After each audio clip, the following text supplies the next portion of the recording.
Full Moon sale ಬೆಳಗ್ಗೆ 9 ಗಂಟೆಯಿಂದ ರಾತ್ರಿ 12 ಗಂಟೆವರೆಗೆ ಆಗಸ್ಟ್ 28 ಒಂದು ದಿನಕ್ಕೆ ಮಾತ್ರ. ದೆಹಲಿಗೆ ತೆರಳಿದ್ದಾರೆ ಸಚಿವ ಬಿ ನಾಗೇಂದ್ರ. ಹೈಕಮಾಂಡ್ ನಾಯಕರ ಭೇಟಿಗೆ ಪ್ರಯತ್ನವನ್ನ ಮಾಡ್ತಾ ಇದ್ದಾರೆ. ಸಿಎಂ ತೆರಳಿದ ಬೆನ್ನಲ್ಲೇ ನಾಗೇಂದ್ರ ದೆಹಲಿಗೆ ಹೋಗಿದ್ದಾರೆ.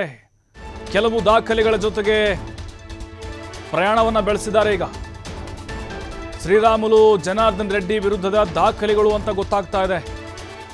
ತಮ್ಮ ಮೇಲಿನ ಕಳಂಕದ ಬಗ್ಗೆ ವಿವರಣೆ ನೀಡೋಕೆ ಅವರು ಮುಂದಾಗಿದ್ದಾರೆ. ಅಂದರೆ ನಾನೇನು ತಪ್ಪು ಮಾಡಿಲ್ಲ, ನನ್ನ ವಿರುದ್ಧ ಬಂದಿರುವಂಥ ಆರೋಪಗಳು ನಿರಾಧಾರ.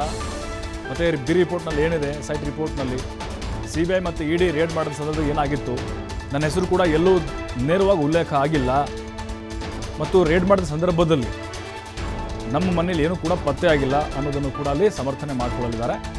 ಅದರ ಜೊತೆಗೆ ಜನಾರ್ದನ್ ರೆಡ್ಡಿ ಮತ್ತು ಶ್ರೀರಾಮುಲು ವಿರುದ್ಧದ ದಾಖಲೆಗಳು ಅಂತ ಹೇಳಲಾಗ್ತಿದೆ. ಕೈಯಲ್ಲಿ ಜಾಸ್ತಿ ಫೈಲ್ಗಳಿತ್ತು.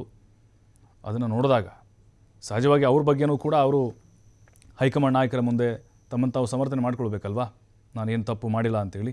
ಅದ್ರ ಬಗ್ಗೆನೂ ಕೂಡ ಕೆಲವೊಂದಿಷ್ಟು ದಾಖಲೆಗಳನ್ನ ಇಟ್ಕೊಂಡು ಹೋಗಿದ್ದಾರಂತೆ.